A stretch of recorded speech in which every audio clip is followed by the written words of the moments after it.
A dû remonter très certainement le moral de ces hommes, alors que cette deuxième mi-temps vient de débuter sous la direction de M. White, l'arbitre très discuté oui, ça, on peut de la pas dire, première mi-temps. on ne peut pas dire que M. White ait fait l'unanimité dans les tribunes de Louis II. Il faut dire qu'il a eu des décisions surprenantes, pas de grosses fautes, mais enfin des trucs bizarres. Et là, sous nos yeux, une faute de Pablo sur Zorzetto. Zorzetto qui arrive, non, qui n'a pas réussi à maîtriser ce ballon. Un ballon qui dansait devant lui et qui sort en touche en faveur de Botoubot.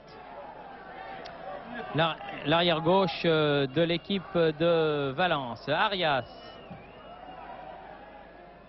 Directement sur Courbis.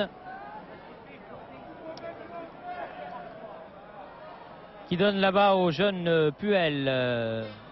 Oui. À la faute, estime M. White, et contre Albert Raymond. Vous savez, les Espagnols sont très très forts dans l'art et la manière de tirer les maillots. Tout à l'heure, sous nos yeux, on a vu Pablo le faire à Zorzetto et l'arbitre ne l'a pas vu. Et j'ai bien l'impression que là-bas, il en a été de même. Enfin, c'est partie de ce qu'on appelle le métier des footballeurs. Ouh là, heureusement que Perret est grand. Perret, oui. Pablo aux prises avec le grand Perret, justement, qui a pu donner à Couriol. Jean Petit qui redonne à Couriol. Et la touche est pour les Bleus. Ah. Et là, l'arbitre fait signe qu'il décomptera. Arias qu'il décomptera, oui. Oui. Des secondes qu'il décomptera. Zorzetto fait la remise en jeu pour l'AS Monaco directement sur Raymond. Raymond aux prises avec Carreté. Et cette fois-ci, c'est le petit arrière d'aile espagnol qui a le dernier mot. Dégagement sur la tête de Puel. Barberis. Puel à nouveau. Aux prises avec Castellanos. Faute. Oui. Ah, enfin un coup franc pour Monaco. Ça fait longtemps qu'il n'avait pas sifflé. Le public est content. Un coup franc que sûrement va tirer Albert Raymond, une de ces balles brossées dont il a le secret. Oui, il les aime bien, c'est une bonne distance pour lui. Généralement, il réussit à mettre ce ballon dans le coin supérieur gauche. J'en ai déjà vu marquer des coups francs comme ça à ce bon Raymond. Oui, par exemple, bien tiré, mais bonne intervention de Sampere, le gardien de but de Valence.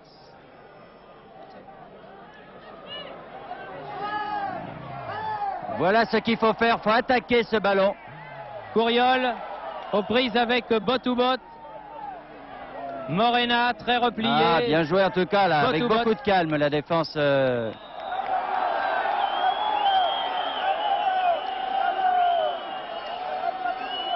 Juste devant nous, alors que Christophe n'a pas du tout commis de faute sur Botoubot. Et l'arbitre du reste ne se laisse pas trop prendre la deuxième fois. Il s'est laissé prendre la première, car Botoubot n'a pas mal et ça fait partie du cinéma. On a beaucoup vu ça en Amérique du Sud. Alors que vous le voyez, l'arbitre ne laisse pas rentrer le soigneur de Valence.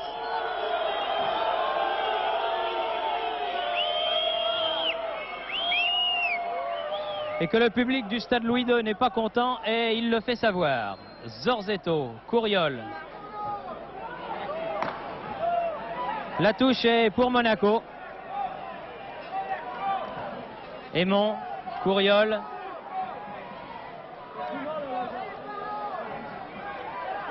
Alors que Aymon vient en soutien. Une faute. Oh, alors là, par contre, de Botoubot, là, qui ne nous a pas paru évidente. On va pas se mettre à critiquer l'arbitre, mais il a quand même des décisions un peu curieuses, Monsieur White.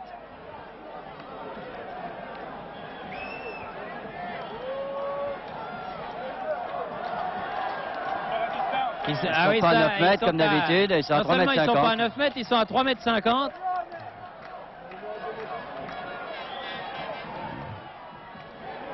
Ouais, Jean Petit, Jean Petit, sur ce coup franc de Albert Raymond. Jean Petit marque à la 4e minute de cette deuxième mi-temps. On le revoit Thierry, ce beau coup franc tiré par Aymon, et Jean Petit se précipite, un très beau coup de tête devant une défense un peu figée, une défense qui n'apprécie pas du tout les balles à effet qu'elle prend dans son dos. Et voici Monaco relancé. Décidément, les débuts de mi-temps sont pour les Monégasques. 7e minute tout à l'heure, but de Petit. Et ici, 4e minute ou 49e si vous préférez, but de Petit qui relance son équipe à un but du bonheur. À un but du bonheur, ils y étaient tout à l'heure et ils y sont parvenus à nouveau. En tout cas, je crois, Bernard, qu'il faut dire une chose, quoi qu'il arrive, que les Monégasques, vraiment, ce soir, nous auront fait plaisir et auront vraiment réussi une très belle performance face à cette équipe de Valence. Et ça n'est pas fini, espérons-le. Puel. Il a bien levé la tête, là. Il n'a pas levé le ballon. Jeannot Petit, qui avait été mis au repos samedi dernier pour le match de Laval, et visiblement ce repos lui a réussi puisqu'il a marqué 2 des 3 buts de son équipe. Didier Christophe, encore Petit, déchaîné décidément. Petit qui reste au sol sur cette action là, qui en a pris un petit coup sur la nuque. Mais les ballons à effet venant des ailes, qui prend cette défense par derrière, vraiment trouble terriblement la défense de Valence. Ça, alors il faudrait peut-être continuer à le faire. Oui, il a sauté, il a raté, il a glissé Didier Christophe. Il voulait faire une touche qui ressemblait un petit peu à un corner. Et en fait, il a raté sa touche. C'est une mauvaise touche. Et on gagne du temps, toujours du côté de Valence, mais encore une fois. La touche revient à Valence. Il faut aussi dire, Bernard, que lorsque l'arbitre a sifflé ce coup franc contre Botoubot, nous avions dit dans l'action de jeu qu'il ne nous paraissait pas évident. C'est vrai. Petite cause, grands effets, mais enfin, comme il n'avait pas beaucoup sifflé cet arbitre pour les Bleus. Oui, mais il est certain que les Espagnols se plaindront de ce 3e but. Vous voyez, des fois on dit que bon, c'est un coup franc à 35 mètres, ce n'est pas très grave. Et à l'arrivée, ça peut faire un but. Rien du tout là. Et ça repart. Courriol. Barberis. C'était bien joué pour Petit. Mais celui-ci était lancé et Pablo a pu dégager. Le début de cette deuxième mi-temps ressemble à s'y méprendre au début de la première. Reste à savoir si la ressemblance va aller jusqu'au bout et si l'équipe de Monaco va réussir à marquer ce 4e but qui, cette fois-ci, la qualifierait pour le 2e tour de la Coupe d'Europe des vainqueurs de coupe. Zorzetto, Botoubot, Arias, long dégagement vers Morena. Il n'y a que 2 avants en pointe dans l'équipe espagnole pour l'instant. Morena et Saora, en tout cas, alors que le jeune Puel met le ballon en touche. Et fait un match transcendant, Puel. Pratiquement pas de faute, très bon sur l'homme, bon dans la relance. Garçon qui était junior l'an passé. Soubirats.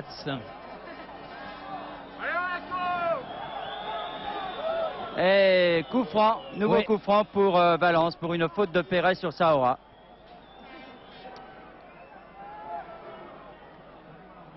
Et 3-1 donc pour Monaco. Et rares étaient quand même ceux qui pensaient que Monaco réussirait à passer 3 buts à Valence. Carrete, petite arrière d'aile. Dégagement Perret. Ah, il est grand ce Perret, il en prend des ballons de la tête. Castellanos. Ah non. Hors-jeu. Hors-jeu, la revenait d'une position offside, comme on dit en Angleterre. Courbis.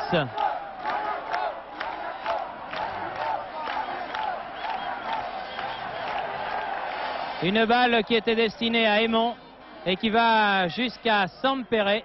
Aymon qui aurait peut-être intérêt à jouer plus à l'aile gauche. Il vient maintenant beaucoup au centre et beaucoup à l'aile droite.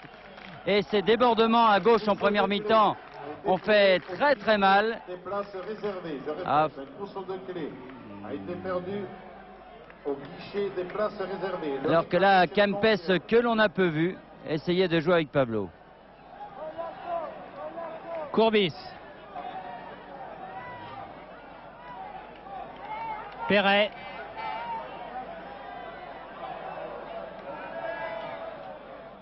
Trocero, faute. Faute de Tendillo là sur Trocero. Coup franc joué par Didier Christophe vers Perret. Très bonne acquisition, Perret. En profondeur, Barberis. Oh là là, le ballon entre les jambes. Très bien joué là. Ce ballon de Perret, je ne sais pas si Pierre Badel va pouvoir nous le remontrer. On a des quelques problèmes, on vous l'a dit, non seulement on a deux caméras, mais un ralenti qui marche pour les buts. En tout cas, le ballon de Perret à Barberis, c'était très bon. Barberis qui a fait ce qu'il fallait faire, c'est-à-dire une frappe immédiate. Attention Bernard à ce corner que frappe Aymon. Coup de tête de Christophe contré, Zorzetto, Aymon à nouveau. Oh là là, il est complètement à la pêche ce gardien sur ses balles à effet. Sam Perret a beaucoup de mal. Vous savez, c'est un jeune gardien de but et en Coupe d'Europe c'est toujours difficile. Même s'il a été une très, faute très sur bon. Puel. L'arbitre laisse l'avantage. Barberis a voulu remettre à Puel, mais comme celui-ci avait été cisaillé, il n'a pas pu revenir. Belle défense là de Barberis. Et touche en faveur de Valence.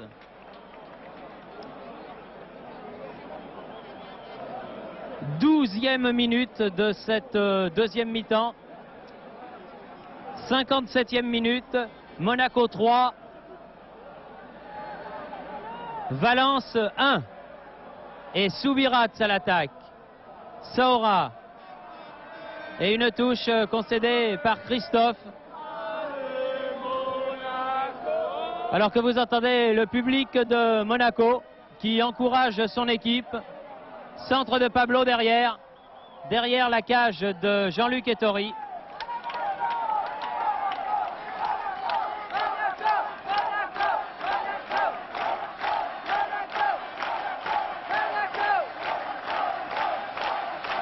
Courbis. Perret. Couriol. Bonnes accélérations, Couriol. Oh. C'est fantastique ça. Tandillo qui se plaint auprès de l'arbitre alors que c'est lui qui fait la faute. Oui, ça, sur Couriol et... Faute absolument indiscutable de l'arrière-gauche espagnol là. Le carton jaune, je ne pense pas qu'il sache ce que c'est, Monsieur White. Et non, il l'a oublié. Il l'a oublié, il les a laissés à Londres, les cartons. Christophe. Non, là, il n'y avait rien du tout. Là. Une petite poussée, mais enfin, Jean Petit s'est laissé tomber. Saora. Bien revenu, Christophe. Aïe, aïe, aïe. Ballon perdu par Puel. Ouf. Oui, une faute de Saora. De Christophe, plus exactement, sur Saora. Un tacle sévère du milieu de terrain international méchant. de Monaco. Qui aurait peut-être aussi pu valoir un carton jaune. Tout à l'heure, M. White l'avait prévenu. Carreté.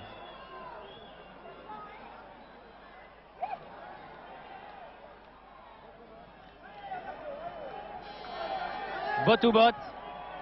Pablo. Et oui, là, il y a une faute de Zorzetto, c'est exact, oui, oui. Comme tout à l'heure, Christophe, là, un tacle très, très appuyé de Zorzetto et un nouveau coup franc en faveur des Blancs de Valence, que va tirer l'ailier gauche Pablo. Attention à Kempes, coup de tête de Christophe. Hors-jeu.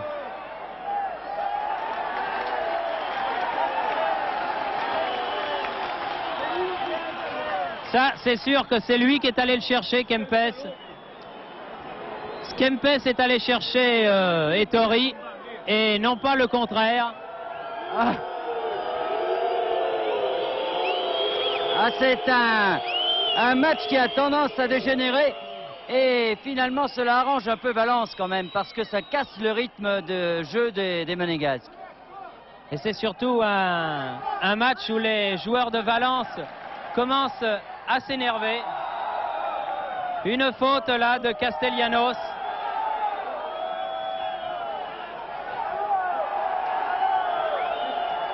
Mais ils énervent aussi Monaco et ce n'est pas bon. Mais enfin, alors le coup franc était à peu près là tout à l'heure. À peu près.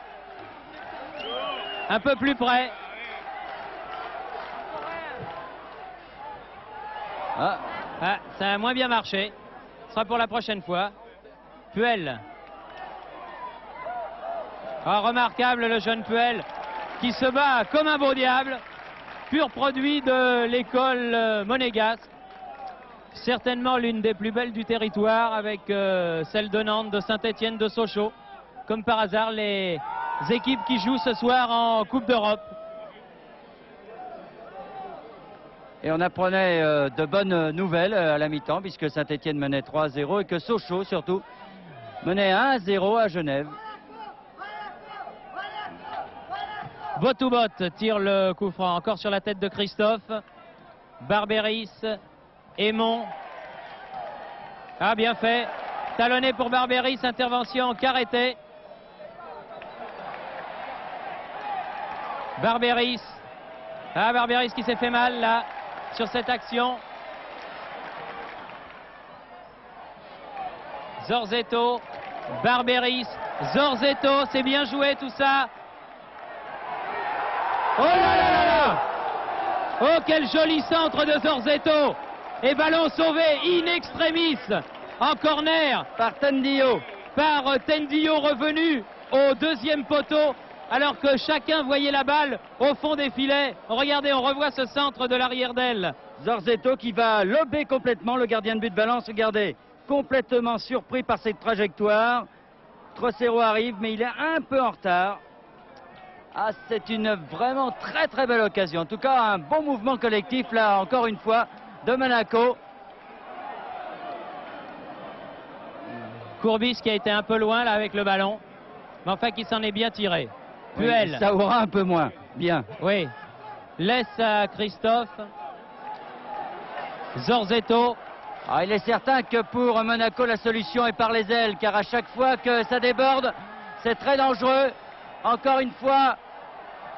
Oh, Ah, Barberis qui avait ramené le ballon de la tête là. ça panique complètement du côté de la défense de Valence.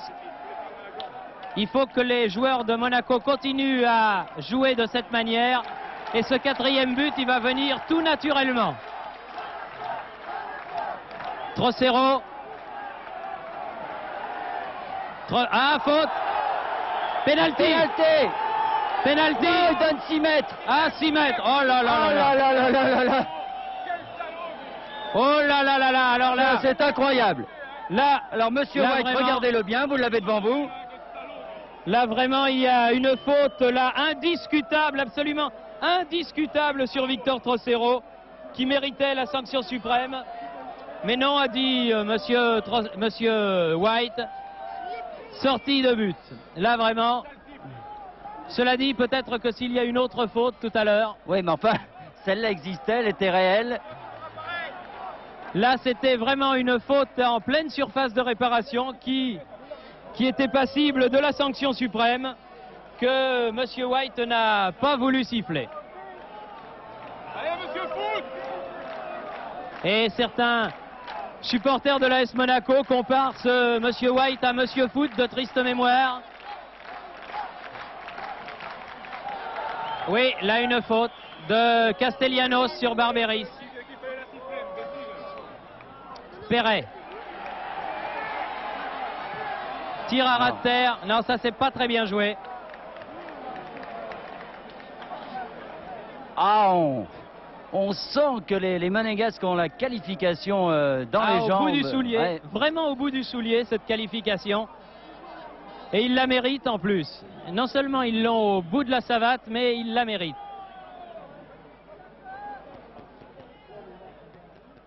Une faute encore là de Carreté.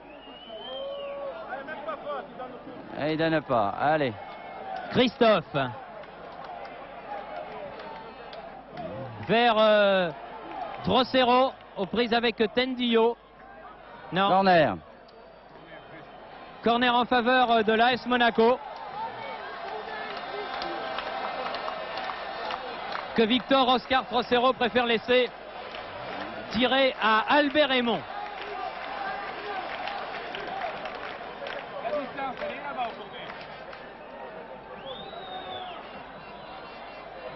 Eh oui, il se plaint, il manque que Carreté n'est pas à distance réglementaire. Ah, il a raté Jean Petit la remise de la tête au premier poteau. Et ça repart pour Valence du côté de Carreté devant Couriol.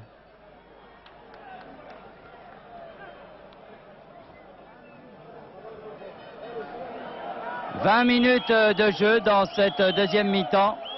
Et toujours donc 3-1 pour Monaco. Encore une fois, Monaco a un but de la qualification. Oui, oui. De toute façon, il n'y aura pas de prolongation. Non, il n'y aura pas de prolongation.